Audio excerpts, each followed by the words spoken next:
आप देखते होंगे हम जब बचपन में होते हैं, अगर दिया को जलते हुए छोड़ दीजिए वो बच्चा पकड़ना चाहता है, क्यों? आखिर इसका क्या भावार्थ है? उसके लिए हम लोग करते हैं, या देवी सर्वभूतेषु ज्योतिरूपेण संस्थिता नमस्तस्यै नमस्तस्यै नमस्तस्यै नमो नमः।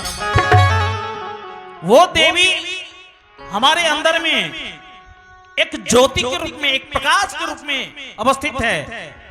क्योंकि विचार करें, 98 डिग्री तापमान हमारे शरीर को बरकरार करके रखने वाले कोई न कोई तो होंगे। क्योंकि अगर हाई हो जाता है हम डॉक्टर साहब के पास जाते हैं, अगर लो हो जाता है हम डॉक्टर साहब के पास जाते हैं, कुछ फीस देते हैं, उसके बदले में हमें दवाई मिलती है। और जिन्होंने आपको 98 डिग्री तापमान बना करके रख रहे हैं, क्या उसकी फीस नहीं बनती है?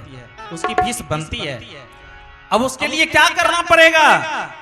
तो जहां भजन कीर्तन होता है वहां पर आप बैठ करके जितने देर वहां पर श्वास खर्च करेंगे, क्योंकि परमपिता परमात्मा ने 24 घंटे के अंदर में हमें 21,600 श्वास गिन करके दिए हैं।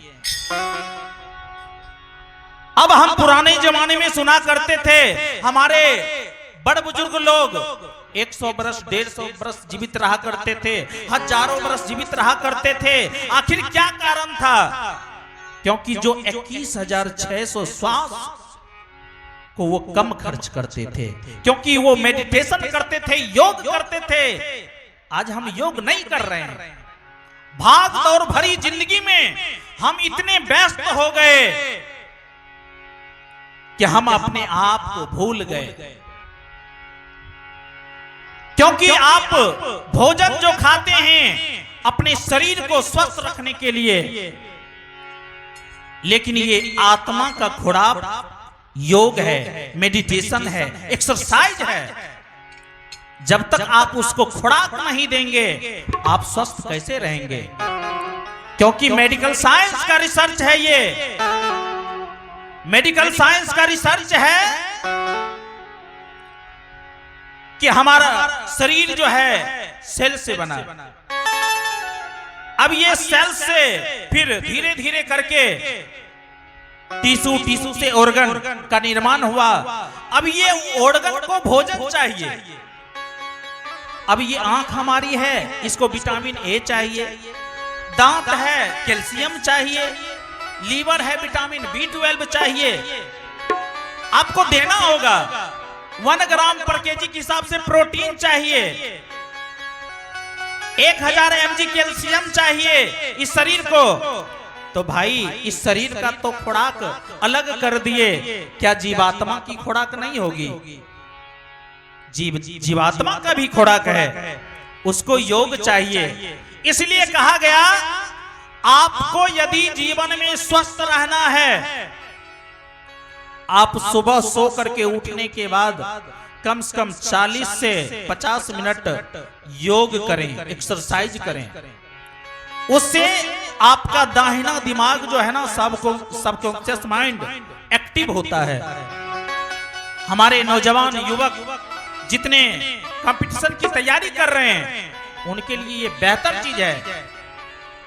जब हम योग करेंगे, अभ्यास करेंगे, तो हमारा सबकॉन्शियस माइंड काम करता है। तो ये संसार एक ड्रामा का मंच है, हम और आप रोल करने के लिए आए हैं। इसी बीच में कहा गया है आप जो भी कमाएंगे आपका यहीं का यहीं रह जाएगा, साथ में जाने वाला नहीं है। लेकिन आप ये भजन की जो कमाई है ना, कोई नहीं लेंगे। इसलिए कहा गया आज के इस जमाने में गोदी के ललन बिक जाते हैं। मैं जिंदों की क्या बात करूं, यहाँ मुर्दों के कफन भी बिक जाते हैं। गीता भी बिक जाती है तो कुरान भी बिक जाता है। मैंने इंसानों को तो बिकते देखा है, पर इंसानों के खातिर भगवान भी बिक जाते। कबीर बाबा का कहना है, साईं इतना दीजिए जामे कुटुंब समाज, मैं भी भूखा ना रहूं साधु ना भूखा जा। ये तो कबीर बाबा का कहना है। लेकिन आज के जमाने का भी कुछ कहना है। आज के जमाने का क्या कहना है? साईं इतना दीजिए, साईं इतना दीजिए, सात पुस्तक खाए, चाहे पड़ोसी भूखा रह जाए, मैं भूखा न रह पाए। ये आज के जमाने का कहना। इसलिए कहना है बाबूजी, जो कमाया है तूने, जो कमाया है तूने,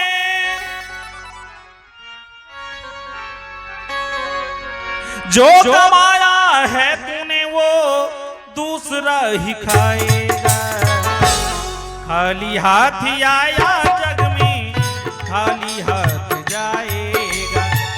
खाली हाथ आया जग में, खाली हाथ जाएगा। जो भी तू कमाया है, जो भी तू कमाएगा,